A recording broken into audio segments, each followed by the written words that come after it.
সাল্লাল্লাহু আলাইহি ওয়াসাল্লাম সাহাবায়ে কেরামের জান্নাতের সুউচ্চ মর্যাদা, শাহাদাতের শাহাদাতের কবুলিয়ত আল্লাহ তাআলার কাছে কামনা করছি, আল্লাহ যেন কবুল করেন বলে আমিন। আপনারা জানেন আজকে শাবান মাসের 5 তারিখ, প্রায় মাত্র 24 থেকে 25 দিন আছে রমজানের বাকি। রমজানের জন্য আমরা একটা প্রস্তুতি গ্রহণ করবো, আল্লাহ যেন আমাদেরকে তৌফিক দান করেন। এই প্রস্তুতি অনেকগুলো দিক আছে, আমরা সামনে কোনো এক সময় ইনশাআল্লাহ আলোচনা করব। প্রথম ধাপ সেটি হচ্ছে আমাদেরকে কোরআনের কাছে আসা দরকার। রমজান আল্লাহ আমাদেরকে মূলত এজন্যই দিয়েছেন, রমজানের ফজিলত মর্যাদা বেড়েছে এজন্যই, যেহেতু রমজান মাসে আল্লাহ কোরআন নাযিল করেছেন। কোরআনের কাছে আমাদের আসা প্রয়োজন, কোরআন আমাদের বোঝা দরকার, কোরআন পড়তে পারা দরকার। সেজন্য আমাদের কোরআন লা ইয়ামাসসুহু ইল্লাল মুতাহহারুন, পবিত্রতা অর্জন করা ছাড়া এটাকে যেহেতু ধরা হয় না, আমাদের পবিত্রতা দরকার।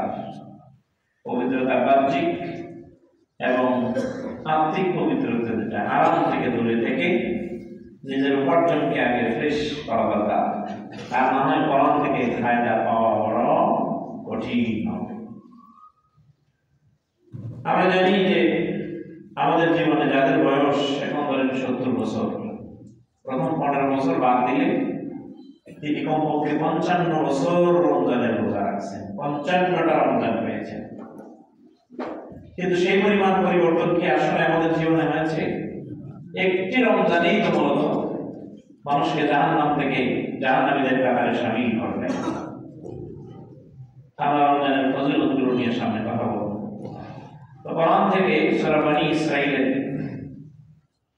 আমরা কয়েকটি আয়াত শুধু অনুবাদ করার সময় হয়তো পাবো।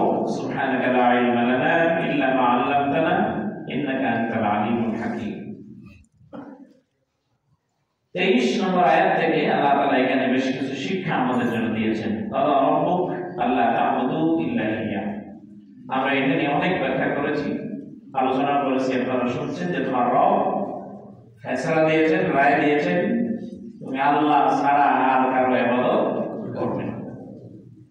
মুসলমান যারা, আমরা যারা মুসলিম নিজেদেরকে মনে করি, মুমিন যারা, ঈমানদার দাবি করি, আমাদের একটা বিষয় নিশ্চিত হওয়া দরকার, ইবাদতটা কি জিনিস এটা আগে আমাদের ভালো করে বোঝা দরকার, না হয় জীবন চলা কঠিন হবে।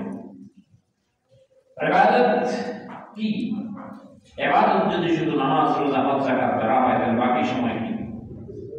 অথচ আল্লাহ আমাদেরকে সৃষ্টি করেছেন শুধুমাত্র তার কি করার জন্য? ইবাদত করার জন্য। তার মানে আমাদের সৃষ্টি আল্লাহর মূল উদ্দেশ্য হচ্ছে যে আমরা শুধুমাত্র আল্লাহর ইবাদত করব। এটা হচ্ছে আল্লাহর মূল টার্গেট। এই ইবাদত শেখানোর জন্য পৃথিবীতে যত নবী এসেছেন, লাখ লাখ নবী পৃথিবীতে এসেছেন মানুষকে ইবাদত শেখানোর জন্য। তার মানে শুধুমাত্র এই নামাজটা শেখানোর জন্য আসেননি। এই শুধু রোজার জন্য এত নবীর আগমনের পৃথিবীতে প্রয়োজন ছিল না। আমরা যদি ধরি এইভাবে যে নামাজ পড়ি 2 থেকে 2.5 ঘন্টা, 3 ঘন্টা, রোজা রাখি বছরে 1 মাস, হজ করি 40 দিনের প্যাকেজ, 40 দিন 45 দিন আমরা হজের সময় কাটাই। এই সময়টা কম, বরং এর বাইরে সময় আরো কথা বলেন বেশি না কম? আরো বেশি। কম সময়ের ইবাদত নবীরা শেখানোর জন্য আমাদেরকে আসেননি।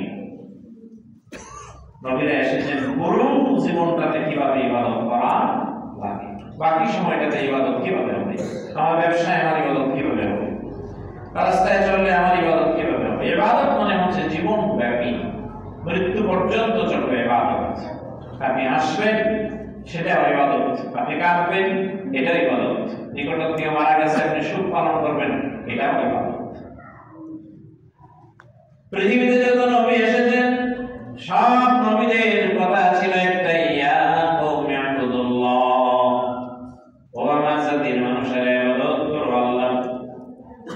বিশ্বনবী মুহাম্মদ সাল্লাল্লাহু আলাইহি ওয়াসাল্লাম বলছেন তোমরা আল্লাহর ইবাদত করো, ওয়া নি'বুদুল্লাহ, আল্লাহর ইবাদত করো, ওয়াজতানিবুত তাগুত, তাগুতকে অস্বীকার করো, পরিহার করো।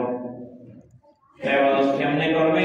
রাসূল সাল্লাল্লাহু আলাইহি সাল্লাম তিনি তার পুরো জীবন ব্যাপী নবুয়ত পাওয়ার পর থেকে মৃত্যু পর্যন্ত 23 বছরের জীবনে শুধুমাত্র এই ব্যাখ্যাই তিনি দিয়েছেন যে ইবাদত আমরা কেমনে করব। এজন্য আল্লাহ তাআলা সূরা বনী ইসরাঈলের 23 নম্বর আয়াতে বলছেন, কাদা রাব্বুক আল্লা তা'বুদু ইল্লা ইয়্যাহু ওয়া বিল ওয়ালিদাইনি ইহসানা। তোমার রব ফয়সালা দিয়েছেন আল্লাহ ছাড়া জীবনে আর কারো ইবাদত করবে না।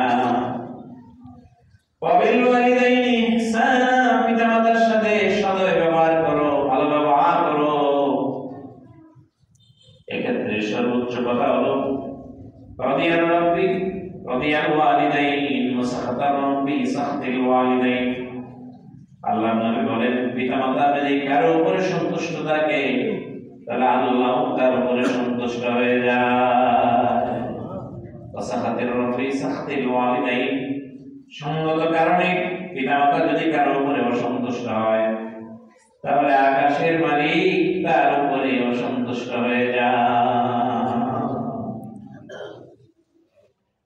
আল্লাহ জাল্লা তাদখুলুল জান্নাত আক, ন্যায়সঙ্গত কারণে, যুক্তিসঙ্গত কারণে পিতামাতা যদি কারো উপরে অসন্তুষ্ট হয়ে যায়, পিতামাতার অবাধ্য যদি হয়ে যায় কেউ, তাহলে পিতামাতার অবাধ্য সন্তানের জন্য আল্লাহ জান্নাত হারাম করে দিয়েছে। জান্নাত বানিয়েছেন যিনি, জান্নাত দিবেনও তিনি। দিবেন কাকে, দিবেন না কাকে, এরকম কিছু কথাবার্তা তিনি বলছেন। রাসূল সাল্লাল্লাহু আলাইহি ওয়াসাল্লামকে দিয়ে বলেছেন, আল্লাহ তাআলা লা তাদখুলুল জান্নাত, পিতামাতার কোনো অবাধ্য সন্তান আল্লাহর জান্নাতে প্রবেশ করবে না। পিতামাতার সাথে ভালো ব্যবহার করতে বলা হলো। এরপরে রাসূলুল্লাহ বলছেন, পিতামাতা দুইজনকে অথবা দুইজনের একজনকে মৃত অবস্থায় পেয়েছে, নিজের ঠিকানা জান্নাতে করতে পারে নাই, ওই লোকগুলো কপাল পোড়া দুর্ভাগা, সে ধ্বংস হয়ে যায়।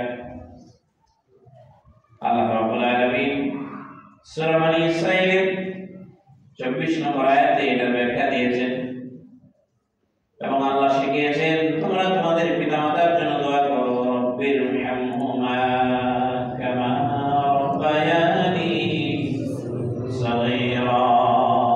কার শেখানো দোয়া? আল্লাহ শেখানো দোয়া। এটা সূরা বনী ইসরাঈলের 24 নম্বর আয়াত।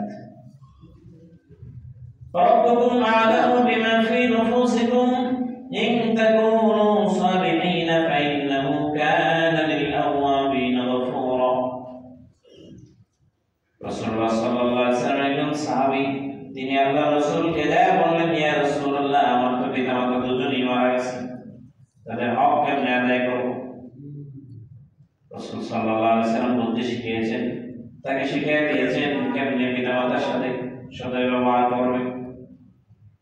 মারা যাওয়ার পরে পিতা যা পছন্দ করতেন, যে নেক কাজ মা পছন্দ করতেন সেগুলো করা, তাদের জন্য দান সৎকার করা। এরপরে পিতার সমবয়সী মাতার সমবয়সীদের সাথে ভালো ব্যবহার করা। প্রয়োজনে মা যাদের ভালোবাসতেন, মায়ের বান্ধবী যারা, বাবার বন্ধু যারা, তাদের কাছে হাদিয়া পাঠানো, তাদের সাথে ভালো ব্যবহার করা। পিতা থাকলে যে ব্যবহার তাদের সাথে করা হতো এটা তাদের সাথে করা। দান সৎকার করা তাদের নিয়তে। এরপরে সবচাইতে সুন্দর দোয়া আল্লাহ শিখিয়ে দিয়েছেন, তাদের জন্য দোয়া করা। কাজে আমাদের পিতামাতার জন্য যা প্রয়োজন রাসূলের শেখানো পদ্ধতিতে ওগুলো আমরা করার জন্য চেষ্টা করব। আল্লাহ যেন কবুল করেন বলে আমিন। ربكم أعلم بما في نفوسكم إن تكونوا صالحين فإنه كان للأوابين غفورا।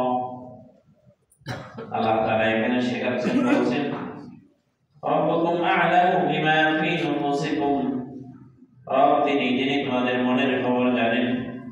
ইন তাকুনু সালিহিন, যদি তোমরা নেককার হও, সৎকর্মশীল হও।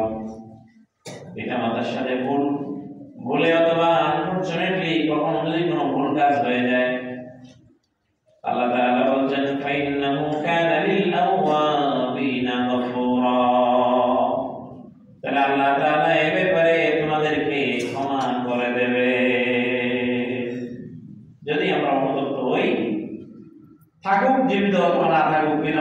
সাথে আমার অসদাচরণ হয়ে গেছে, অন্যায় আচরণ হয়ে গেছে, এজন্য পারলে তাদের কাছে ক্ষমা চাও। এই সুযোগ যদি না থাকে তাহলে আল্লাহ তাআলা বলছেন ইত্তাকুনু সালিহিন, তোমরা যদি নেককার হও, আল্লাহর কাছে যদি ক্ষমা চাও, অবশ্যই আল্লাহ তোমাদেরকে ক্ষমা করে। এরপরে বলছেন ওয়াতিযাল কুরবা হাক্কাহু ওয়াল মিসকিন ওয়া ইবনাস সাবিল, নিকটাত্মীয়দের হক দিয়ে দাও, মিসকিনের হক দিয়ে দাও, পথচারীর হক দিয়ে দাও। মিসকিনের হক হলো যাকাত, অসহায়কে সহযোগিতা করা, বিপদে পড়া মানুষকে বিপদ থেকে উদ্ধারের জন্য চেষ্টা করা। ইবনাস সাবিল, পথচারী ব্যক্তি সব হারিয়ে গেছে, এখন তার কিছুই নেই, তাকে সহযোগিতা করা। সবচেয়ে বড় আল্লাহ আগে বললেন ওয়াতিযাল কুরবা হাক্কাহু, নিকটাত্মীয়দের হক দিয়ে দাও। নিকটাত্মীয়দের হক বলতে এটা অনেক বড় ব্যাখ্যা। পিতা মারা যাওয়ার পরে এরপরে ভাইদের মধ্যে সম্পদের বন্টনের ক্ষেত্রে সমতা, যার যতটুকু সম্পদ সেটা ভালোভাবে বুঝিয়ে দিয়ে দেওয়া। এটা গতকালকে এক মহিলা, বৃদ্ধ মহিলা, তিনি আসছেন মাসলা জিজ্ঞেস করতে, এসে বলছেন স্বামী মারা গেছেন 10 বছর হয়েছে, 10 বছর কাছাকাছি কোথাও বাসা, 10 বছর হয়েছে স্বামী ইন্তেকাল করেছেন। উনি বলছেন মেয়েরা সম্পদ নিয়ে যাইতে চায়, দুই মেয়েরই বিয়ে হয়ে গেছে, এখন উনি দিচ্ছেন না। উনি রাখছেন যে এখন দিবি না, আমি মরলে পরে, আমার মরার পরে পাইলে। উনি আবার হজম করে আসছেন। আমি বলছি আপনার নামাজ, আপনার রোজা, আপনার হজ, আপনার যাকাত, আপনার দান সদকা, দুনিয়া আপনি যত ভালো আমল করেন, ওয়ারিশ না দিয়া এই অবস্থায় যদি আপনি মারা যান, আল্লাহ রাসূলের বর্ণনা অনুযায়ী আপনার জন্য জান্নাত হারাম, আপনার জান্নাতের রাস্তা বন্ধ। মান কাতা মিরাসা ওয়ারাসাতিহি, যে তার ওয়ারিশকে কেটে দিয়েছে, ওয়ারিশ দেয় নাই, পাবে হয়তো আপনি দেরি করছেন, এটা আপনি গোড়া করাচ্ছেন, আপনার মরার পরে পাবে, জীবন দশায় পাচ্ছে না, আপনি গোড়াগার।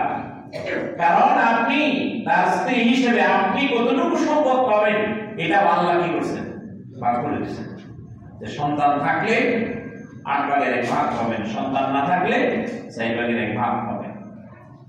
কাজে আপনি আপনারটাও রাখছেন, আরেকজনেরটাও রাখছেন, তার মানে আপনার উপার্জন হারাম না, মানে হালাল না, হারাম না। আরেকজনের এর সাথে মিশাইছেন, শেয়ার করছেন একসাথে, হালালে হারামে মিক্সার হয়েছে। এখন হারাম যদি বেশি হয়, হারামের পরিমাণ যদি কম হয়, সবটা যদি একসাথে মিশে যায়, তাহলে পুরোটাই কি হয়ে যায়? 1 মণ দুধ, এটার মধ্যে আপনার 1 কেজি গোবরের দরকার হয় না, গোবর একটু পড়লেই পুরোটা কি হারাম, বাকিটা খাওয়া যাবে না। বাদ হালাল হারাম একসাথে আপনি মিক্সার করছেন। উনি এখানে পরিচয় দিচ্ছেন যে আমি হজ করছি, ভালো কাজ করি, দান সদকা করি, যাকাত দিই, এরপরে মালের কি বলে যাকাত দিই, বছরে এত টাকা যাকাত আসে। উনি বলছেন, এরপরে বলছেন যে যে জন্য জানতে আসছে যে মেয়েরা নিয়ে যেতে চাচ্ছে। আরে মেয়েরা তো নিবে, তো মেয়ের হক, তাহলে মেয়ের হক আগে আসছেন কিন্তু বিয়ে দিচ্ছেন, তার বাচ্চা কাছে আছে, সে বুদ্ধিমান হয়েছে, তার সংসার আছে, আপনি তার হক দিচ্ছেন না, তার মানে এটা আপনার না, আপনি আরেকজনেরটা রাখছেন। রাস্তায় যে ডাকাতি করে, যে চিন্তাই করে, আরেকজনেরটা নিয়ে যায়, ওর উপার্জন করে, যেরকম আরেকজনের হক নিচ্ছে, আপনি তো সেই কাজ করছেন, আরেকজনেরটা দেন নাই। আপনি হয়তো শুনে নিয়ে দাঁড়ান নাই, আপনি আপনার মাতৃত্বের শ্রেষ্ঠত্ব নিয়ে, কৌশল নিয়ে আপনি দাঁড়াইছেন আপনার সন্তানের সামনে, তাকে আপনি আপনার হক দিয়ে দেননি। কোরআন কারিমে আল্লাহ বলেন ওয়াতিযাল কুরবা হাক্কাহু, নিকটাত্মীয়দেরকে তার হক দিয়ে দাও। ওয়াতিযাল কুরবা হাক্কাহু, নিকটাত্মীয়দের হক দিয়ে দাও। মাসাকিন, মিসকিনদের হক মিসকিনকে দাও। ইবনাস সাবিল, পথচারীকে দাও। এরপরে আল্লাহ শেষে বললেন ওয়ালা তুবাজ্জির তাবযীরা, অপচয় করো না। ইন্নাল মুবাদ্দিরিনা কানু ইখওয়ানাশ শায়াতিন, অপচয়কারী কার ভাই? কথা বলেন ভাই, কার ভাই? শয়তানের। অপচয় করি অনেক অনেক অপচয় করি। সবচেয়ে বেশি অপচয় করি কোনটা বলে তো দেখি? পানি। আর সময়। চমৎকার কথা বলেছেন। সবচেয়ে বেশি অপচয় করি আমরা সময়। এই সময়ের সমষ্টি হচ্ছে জীবন। এই যে আপনি 60, 70, 80, 100 বছর জীবন পাবেন, আপনি হিসাব করে দেখেন তো এই 70 বছরের ভিতরে আপনার এখন পর্যন্ত বয়স যা হয়েছে এর মধ্যে আপনি পড়াশোনা করছেন কতক্ষণ, কাজের লাগছে কতক্ষণ, আর কাজ ছাড়া গেছে কতক্ষণ, হিসাব করে দেখেন। বিশাল সময় চলে গেছে কাজ ছাড়া। সাইড বসে থেকে অযথায় কোনো কাজ নেই, শুধু গল্প গুজব করে সময় অতিবাহিত করেছেন। অনেক সময় চলে গেছে। বাস স্ট্যান্ডে বাসের জন্য দাঁড়িয়ে থাকতে থাকতে সময় যায়, বাসে বসে থেকে সময় যায়, গন্তব্যে পৌঁছতে পৌঁছতে অযথায় কোনো কাজ নেই। এই জন্য যখন কোনো কাজ নেই দেখবেন নিরিবিলি ঘুমায় মানুষ। বিশেষ করে লং জার্নি হইলে ঘুমের বিরাট আওয়াজ আছে না নাই? সময় যাচ্ছে, সময়ের সমষ্টি হচ্ছে আপনার জীবন হয়ে যাচ্ছে। ওই যে বরফ বিক্রেতার মতো সরায় আসরের ব্যাখ্যায় তিনি বলছিলেন, এক মুজাদ্দিদ বড় এক মুফাসসির বাজারে দেখলেন যে এক লোক বরফ বিক্রি করতেছে, বরফ নিয়ে দাঁড়ায় আছে, বলছে ভাইরা আমার, এমন ব্যক্তির উপরে রহম করো যার পুঁজি পেলে শেষ হয়ে গেল। এখন বরফ কিনে আনছে, ধরেন 500, 1000 টাকা দিয়েছে বরফ কিনে আনছে, আইনে বিক্রি করতেছে। বরফ যদি কেউ না কিনে দিনের শেষে বরফ কি হয়ে যাবে? পানি কি আর কেউ কিনবে? বরফ গলা পানি দিয়ে সে কি করবে? কোনো কাজে আসবে। সে বলছে যে ওই ব্যক্তির উপরে রহম করো যার জীবন মানে পুঁজি শেষ হয়ে গেল, তার পুঁজি মিলে গেল, পুঁজি শেষ হয়ে গেল। কি বলে গেল? পুঁজি শেষ হয়ে যাচ্ছে, রহম করো ওই ব্যক্তির। তা আপনি রহম করেন আপনার জীবনের উপর, জীবন তো বলে গেল, বরফের মতো ভয়ে ভয়ে জীবন চলে যাচ্ছে, 30, 40, 50, 60 বছর চলে যাচ্ছে। হঠাৎ একদিন শুনবেন, আমরা শুনবো যে অমুক লোক বিছানা থেকে আর উঠতে পারে নাই, অথবা অসুস্থ হয়ে হাসপাতালে গেছিল, তিনি সেখানে ইন্তেকাল করেছেন। ইন্না লিল্লাহি ওয়া ইন্না ইলাইহি রাজিউন। ইন্না লিল্লাহ পড়ার আগে, ইন্না লিল্লাহর কাজটা ঘটে যাওয়ার আগে আমাদের সময়ের মূল্য দেওয়া দরকার। আল্লাহ যেন আমাদেরকে তৌফিক দান করেন। ইন্নাল মুবাযযিরিনা কানু ইখওয়ানাশ শায়াতিন। অপচয়কারী শয়তানের ভাই। আমরা পানির অপচয় করি, বিদ্যুতের অপচয় করি। যেখানে লাইটের দরকার নেই, আপনার দোকানের সামনে, বাসার সামনে লাইট জ্বালানো, সকাল 10টার আগে আপনি ঘুমের থেকে ওঠেন না। ভালো কথা, ফজরের নামাজ পড়ে যদি ঘুমায় থাকেন, ঘুমান। ওই ঘুম তো আপনার জন্য হারাম না, স্বাস্থ্যের জন্য ক্ষতিকর হইলেও না জায়েজের মধ্যে পড়বে না। ঘুমানোর দরকার, আপনি ঘুমাইছেন, কিন্তু সকাল 10টার আগ পর্যন্ত যে বাইরে আপনার বাতি জ্বলেছে, যে জায়গায় বাতির দরকার নাই সেই জায়গায়, এই জন্য তো এটা অপচয় হয়েছে, পানির অপচয় হয়েছে। অটো সুইচ হয়েছে, এখন আলহামদুলিল্লাহ অপচয় কম হয়। অটো সুইচ নাই, যাদের বাসার থেকে পানি পড়তেই থাকে, হয় না? কেন হয় না? উযু করতে আসছেন, আমার নিচে বালতি দিয়ে দেখেন আপনার উযুতে কতটুকু পানি দেয়। হাদিসের বর্ণনায় আসছে রাসূল সাল্লাল্লাহু আলাইহি ওয়াসাল্লাম গোসল করতেন, আল্লাহ রাসূলের গোসলে 5 ওয়াসাক পরিমাণ পানি তিনি ব্যবহার করতেন। এটা যে মাপ, এতে মাপলে 5 লিটার হবে, 5 লিটার পানি। তো এখানে পানি কম ছিল, মনে করেন ধরেন এরকম হয়েছে, আর একটু বেশি আপনি করলেন, কিন্তু সেটা যদি আপনার লিটারের পর লিটার বেহিসাব, বালতির পর বালতি, 10 বালতি পানি যদি আপনার গোসল করতে লাগে, সেটা তো অপচয়ের ভিতরে যাবে। এই পানির অপচয় এমন করছেন, শাওয়ারের পানি খুব সুপেয় পানি, শাওয়ারে নাকি পানির ঘনি হয়েছে। এক সময় যখন এই পানি পাবে না, পানির জন্য আপনাকে কষ্ট করা লাগবে অনেক। মূল্য যদি আমরা এটা না দিই, যথাযথ ব্যবহার যদি না করি, পানির অপচয়, সময়ের অপচয়, বিদ্যুতের অপচয়, আরো কত অপচয় আমরা করি। অপচয় থেকে আমাদেরকে বেঁচে থাকার জন্য চেষ্টা করতে হবে। অপচয়কারী কার ভাই? শয়তানের ভাই। শয়তান এবং শয়তানের ভাই কেউই তো জান্নাতে যাওয়ার কোনো সম্ভাবনা নাই। এরপর আল্লাহ রাব্বুল আলামিন বললেন, ওয়া ইম্মা তু'রিদান্না আনহুম ইবতিগা রাহমাতিন মির রাব্বিকা তারজুহা ফাকুল লাহুম কাওলান মাইসুরা। আত্মীয়-স্বজন আসলে পরে আমরা ভালো ব্যবহার করি, গিফট দেই, তারপরে আমরা হাদিয়া দেই। কিন্তু যারা দিতে পারে না আর্থিক কারণে, অথবা কোন আত্মীয়-স্বজন যদি তার কাছে চায়, আপনি ঢাকায় থাকেন, খুব বেশি টাকা পয়সা নাই, বাড়িতে গেলে পরে কাছেপিতের লোকজন আইসা চায় যে তুমি তো ঢাকা থাকো, বিপদে আছি, চিকিৎসা করতে পারতেছি না টাকার অভাবে। নিকটাত্মীয়, দূরাত্মীয়, পরিচিত কেউ যদি আপনার কাছে সাহায্য চায়, দিতে পারলে তো খুবই ভালো। যদি দিতে নাও পারেন, তার সাথে খারাপ ব্যবহার কোনো অবস্থাতেই করবেন না। আল্লাহ তাআলা রাসূলকে বললেন, মুহাম্মদ সাইলা ফালা তানহার, রাসূল সাইলকে, ভিক্ষুককে যে চায় আপনার কাছে, আপনি তাকে ধমক দিবেন না। কারণ এখন একজনের অনেক আছে, তাকে সব খোয়ায়া সাইলের কাতারে, ভিক্ষুকের কাতারে নিতে আল্লাহর বেশি সময়ের প্রয়োজন হয় না, বেশি সময় লাগে না। সম্পদ এটা আল্লাহর একটা অনুগ্রহ। যখন খুশি কারো উপরে আল্লাহ করেন, আবার যখন খুশি কারো উপর থেকে আল্লাহ এটা উঠায়। এই জন্য তাদের প্রতি খারাপ ব্যবহার করবে না। ولا تجعل يدك مغلولة إلى عنقك ولا تبسطها كل البسط فتقعد ملوما محسورا। আল্লাহ তাআলা বলেন, তুমি তোমার হাতকে একবারে গলার সাথে বেঁধে রাখবা না, এটা রূপক কথা। দান থেকে একবারে বিরত থাকবা না। এরপরে ولا تبسطها كل البسط, আর একবার হাতকে ছেড়েও দিবা না। তার মানে যা দরকার তা তুমি তোমারটা না করে একবারে সব দান করে দিয়ে দিবা, এটাও না। কৃপণতাও করবা না, অপচয়ও করবা না। فقل لهم قولا ميسورا كل البسط فلا تقعد ملوما محسورا إن ربك يبسط الرزق لمن يشاء ويقدر إنه كان بعباده خبيرا بصيرا إن ربك يبسط الرزق لمن يشاء। আল্লাহ যে বান্দার খুশি, ওই বান্দার রিজিককে আল্লাহ সম্প্রসারিত করে দেন। ওয়ায়াকাদির, আবার যারটা খুশি তারটা আল্লাহ কি করে দেন? সংকোচন করে দেন। ইন্নাহু কানা বিইবাদিহি খাবীরান বাসীরা। আল্লাহ তার বান্দাদের ব্যাপারে খুব ভালোভাবে জানেন এবং অবগত আছেন।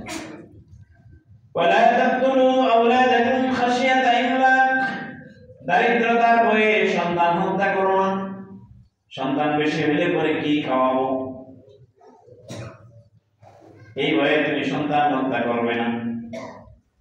সন্তান বেশি হলে খাওয়াবে কি, এরপরে ভরণ পোষণ কেমনে হবে, বেতন পাই কমিয়ে দিয়ে চলবে কেমনে? এই জন্য আল্লাহ তাআলা নিষেধ করেছেন। এটা হলো সূরা বনী ইসরাঈলের এই জায়গায় একটা বড় শিক্ষা। ওয়ালা তাকতুলু আওলাদাকুম খাশিয়াতা ইমলাক, দারিদ্রতার ভয়ে সন্তান হত্যা করবে না। নাহনু নারযুকুহুম ওয়া ইয়্যাকুম, আমি তোমাদেরকেও খাবার দেই, তোমাদের আগে যারা ছিল তাদেরকেও দিয়েছি, যারা পরে আসবে তাদেরকেও দিব। কোন অবস্থাতেই সাবধান, দারিদ্রতার ভয়ে সন্তান হত্যা করবে না। রিজকের মালিক কে? আল্লাহ। জোরে বলেন না, রিজকের মালিক আল্লাহ। আমাদের দেশে এক সময় মানুষ, স্বাধীনতার সময় জনসংখ্যা কত ছিল? 7.5 কোটি। আর এখন 20 কোটির কাছাকাছি। বাড়ছে না কমছে? বাড়ছে। আগে মানুষ যে পরিমাণ না খায় মানুষ মারা যাইত, এখন কি সেরকম আছে? তাহলে আসলে রিজিক দিয়ে থাকেন কে? আমি আমার নিজের চোখে দেখছি। আমাদের আউশ খেতে আউশ দান বলতে 10% জায়গায় যদি 10 কেজি দান হয়েছে, 10 শের, 10 শেরের হিসাব ছিল বলতে দিন, আমি সাহেবের আল্লাহ দিয়েছে 10 শের হয়ে গেছে। এখন সেই 10% জায়গায় 8 মণ হয়, কমপক্ষে 7 মণ 8 মণ হয়। কোথায় ছিল 10 শের, আর এখন হয় 8 মণ। মানুষের মাথায় আল্লাহ বলে দিয়েছেন যে এইভাবে এইভাবে করো। আসলে কোরআনে আল্লাহ বলছেন, আনতুম শাজারাতাহা আম নাহনুল মুনশিউন, তুমি যে বীজ রোপণ করে দিয়ে আসছো, ওই বীজ ফোটায় গাছ বের করছে কে? তুমি না আমি। কে বের করছে? আল্লাহ। আল্লাহ কোরআনে বলছেন, এরপরে গাছ হয়েছে, এটার পানি নিয়ে তুমি বড় করছো নাকি আমি আল্লাহ বড় করছি? এরপরও যে রিজিকের মালিক আল্লাহ, এটা বুঝতে মানুষের কষ্ট হয়। কামাই না আমি করি, চাকরি করি আমি, উপার্জন হয় আমার, আল্লাহ মালিক হবেন। প্রিয় ভাই আমার, রিজিকের মালিক আল্লাহ, শুধুমাত্র আল্লাহ, কেবলমাত্র আল্লাহ। যার রিজিক যেখানে যখন সেখানে তখন থেকে সে রিজিক পাবে। হাদিস শরীফে বলা আছে সকালবেলায় সব পাখিগুলো খালি পেটে বের হয়। মানুষের তো খাদ্য গোদাম আছে, আপনার দুর্ভিক্ষ শুরু হলে যাতে অন্তত সাপোর্ট দেওয়া যায়, না খাই যাতে মানুষ না মরে, এই জন্য খাদ্য চালের গোদাম আছে, সব উপজেলাই আছে। পাখিদের কোনো খাদ্য গোদাম নাই, খাবারের কোনো স্টক নাই। গোদামের চাইতে বেশি চাল আমাদের ঘরে মজুদ আছে, ব্যবসায়ীদের ঘরে চাল আছে। এত মজুদ থাকার পরও মানুষ না খায় কষ্ট করে। কিন্তু আল্লাহ তাআলার এই বিশাল সৃষ্টি জগতের মধ্যে আপনারা বলেন তো দেখি, মানুষের পরিমাণ বেশি না অন্যান্য প্রাণীর পরিমাণ বেশি? অন্য প্রাণীর পরিমাণ বেশি। খাবার মানুষের বেশি লাগে না, কারণ মানুষের চাইতে অন্য প্রাণীর খাবারের পরিমাণ বেশি। সাগরের যে তিমি হয় নীল তিমির একটা ছোট বাচ্চা প্রথম দিনই 40 মণ দুধ পান করে তার মায়ের থেকে। সুবহানাল্লাহ বলবেন। এত খাবারের আয়োজন কে করে দেন? সকালবেলায় সবগুলো খালি পেটে বের হয়, সবার পেট ভরায়া বিকেল বেলায় তাদের আপন আপন নিড়ে ফিরাইয়া দেন। আল্লাহর নবী বলছেন, মানুষেরা যদি আল্লাহর উপরে ভরসা করত, 100% ভরসা যদি তার থাকতো তাহলে এই মানুষগুলোকে খাবারের জন্য পেরেশান হওয়া লাগতো না, খাবারের দায়িত্বটা আল্লাহ দিতে। যার আকীদা যেরকম, ঈমান যেরকম, সে আল্লাহকে সেরকম পায়। যা আল্লাহ আমাদের সাহায্য করলে করতে পারে, না করলে না করতে পারে। আর রাজনী আব্দিবি, আমার বান্দা আমার ব্যাপারে যেরকম ধারণা করে আমি তার ব্যাপারে সাহায্য পেতে চাই। প্রিয় ভাই, আমাদের জন্য আমাদেরকে ভরসা করতে হবে কার উপর? আল্লাহ। এরপরে আল্লাহ বললেন, ওয়ালা তাকরাবুজ জিনা, জিনার নিকটবর্তী হয়ো না, ইন্নাহু কানা ফাহিশাতান ওয়া সাআ সাবিলা। মুফাসসিরিনে কেরাম ব্যাখ্যা করেছেন, জিনার নিকটবর্তী হওয়া মানে কি? জিনার নিকটবর্তী হওয়া মানে হলো যে সমস্ত কাজ মানুষকে জিনার দিকে উদ্বুদ্ধ করে। স্বল্প পোশাক, শর্টকাট কাপড়, নারীদের জন্য যা ঢেকে রাখা দরকার তার কিছু ডাইকা কিছু বাইর করে রাখা, এটা শয়তানের বুদ্ধি। এরপরে বাদ্য বাজনা, তারপরে আল্লাহ তাআলা যে জিনাকে হারাম করেছেন, ভার্চুয়ালি এক শ্রেণীর মানুষ, বিশেষ করে ইহুদিরা ওই জিনাকে তাদের ব্যবসার পণ্য বানিয়েছে। আল্লাহ তাআলা বলেন, ওয়ালা তাকরাবুজ জিনা, জিনা তো করা দূরের কথা, জিনার কাছেও যাও না। যে কাজগুলো করলে পরে জিনার দিকে ধাবিত করে ওইগুলোতেও যাও না। প্রথমে চোখ দিয়ে শুরু হয়, এরপরে পা দিয়ে মানুষ হাঁটে, ধীরে ধীরে যায়। চোখ দিয়ে যখন দেখে এটা হলো চোখের জিনা, পা দিয়ে হেঁটে ওই দিকে যায়, এটা হলো পায়ের জিনা। কারোর সাথে অসত্য কথাবার্তা বলা, সেটা হলো মুখের জিনা। আল্লাহ নবী বলছেন, এরপরে তার নির্দিষ্ট অঙ্গ যৌনাঙ্গ এটাকে সত্য অথবা মিথ্যায় রূপান্তরিত করে, কিন্তু তার জিনার কার্যক্রম আরো অনেক আগেই শুরু হয়ে যায়। আল্লাহ তাআলা এখানে বলছেন, ওয়ালা তাকরাবুজ জিনা, জিনার নিকটবর্তী হলো না। ওয়ালা তাকতুলুন নাফসাল্লাতী হারামাল্লাহু ইল্লা বিল হক, কাউকে হত্যা করবে না অন্যায় ভাবে। ومن قتل مظلوما فقد جعلنا لوليه سلطانا فلا يسرف في القتل إنه كان منصورا ولا تقربوا مال اليتيم, يتيমের মালের নিকটবর্তী হয়ো না, ইল্লা বিল্লাতী হিয়া আহসান, সৎ উদ্দেশ্য ছাড়া, ভালো নিয়ত ছাড়া। এতিমের মালের কাছেও যাও না, হাত্তা ইয়াবলুগা আশুদ্দাহু, এতিমকে নির্দিষ্ট সময় পর্যন্ত, বালেগ হওয়া পর্যন্ত লালন পালন করে তার মাল তার কাছে ফেরত দিয়ে দাও। ওয়াউফু বিল আহদ, অঙ্গীকার করলে পরে অঙ্গীকারের রক্ষা করো, ওয়াদা রক্ষা করো। ইন্নাল আহদা কানা মাসউলা, 34 নম্বর আয়াতে সূরা বনী ইসরাঈল আল্লাহ বললেন, কিয়ামতের দিন অঙ্গীকারের ব্যাপারে, ওয়াদার ব্যাপারে আল্লাহর দরবারে প্রশ্নের সম্মুখীন হওয়া লাগবে। আপনি ওয়াদার ব্যাপারে সচেতন হন। সন্তানকে আপনি ওয়াদা দিচ্ছেন যে তোমাকে এটা দিব ওইটা দিব, করে দেন নাই। কান্না নামানোর জন্য আমরা অনেক সময় কাজ করি, এটা প্রতারণার মধ্যে স্বামী। কোনো অবস্থাতেই কাজ করা যাবে না। আপনি যা বলবেন তা তাকে দিতে হবে, যা দিতে পারবেন না এটা আপনি তাকে বলবেন না।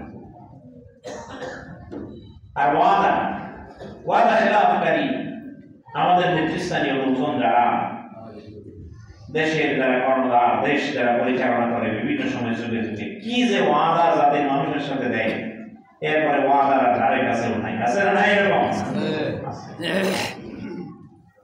তাদের সাবধান হওয়া দরকার। আমরাও তাদের ব্যাপারে সাবধান হবো। আল্লাহ যেন আমাদেরকে তৌফিক দান করে। ওয়াউফুল কাইলা ইযা কিনতুম ওয়াজিনু বিল কিসতাসিল মুস্তাকিম। মানুষকে যখন দিবে, মাইকে দিবে, কোন অবস্থাতেই কম দিবে না, কিসত করবে, ন্যায় বিচার করবে। কিছু দোকানদার এরকম আছে, মানুষের কাছ থেকে নেওয়ার সময় বেশি নেয়, আবার দেওয়ার সময় কম দেয়। আল্লাহ তাআলা কোরআন কারীমে তাদের সমালোচনা করেছেন, ওয়াইলুল লিল মুতাফফিফিন আল্লাযীনা ইযা তালু আলান নাসি ইস্তাওফুন। ধ্বংস তাদের জন্য যারা ওজনের মধ্যে কম বেশি করে। আপনি কিনে আনবেন 1 কেজি, আইনা দেখবেন যে 950 গ্রাম হয়েছে, বাকিটা নাই, 900 গ্রাম হয়েছে। ওই যে ইলিশের কাহিনী আপনাদের শুনেছিলাম না একদিন, ইলিশ কিনতে গেছে এক লোক, আমরা বাজারে মাছ কিনতে গেছি, আমাদের এই বাজার। তো হঠাৎ করে দেখলাম লাফি দিয়ে পাড়া, মানে পুরা খাসা উঠে গেছে। বাপরে বাপ, এত বড় পাওয়া, সব মানুষ জোর হয়েছে। বলে যে তুই আমার 900 গ্রাম দিলি কেন? আমি তো 900 গ্রাম দিছি, পাশের দোকানে যাই দেন 800 গ্রাম দেয়, ওটা মজা লাগছে।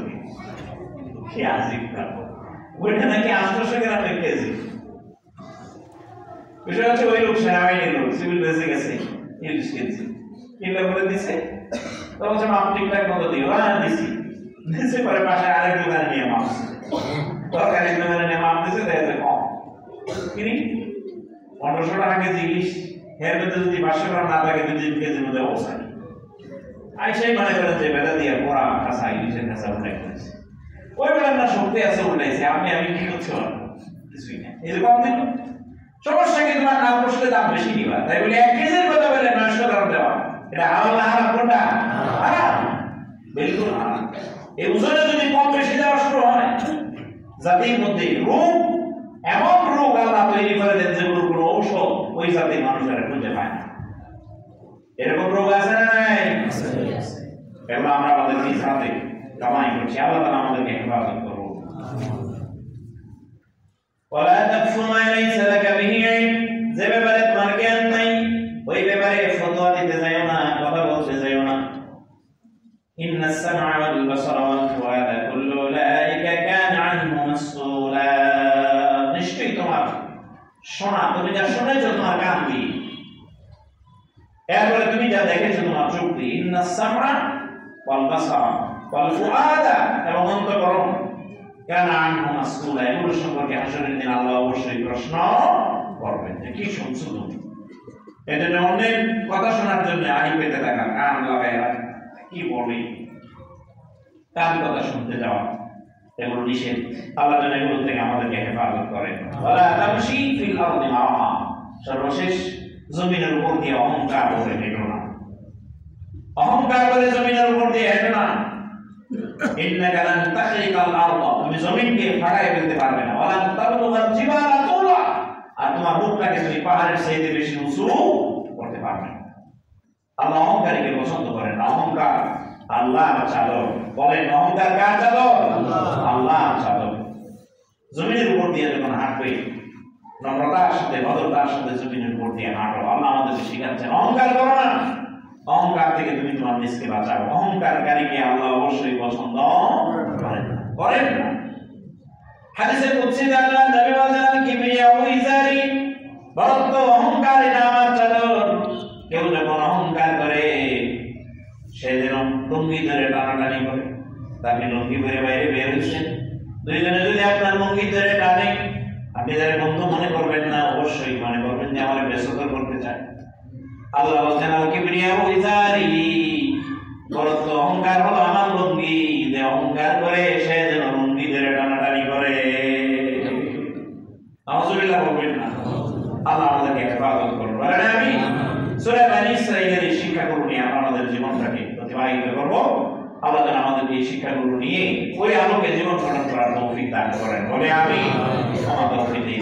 প্রত্যেক সাথে কষ্ট করে একজন করে দাঁড়ান প্লিজ। আর দুতলায় যারা আছেন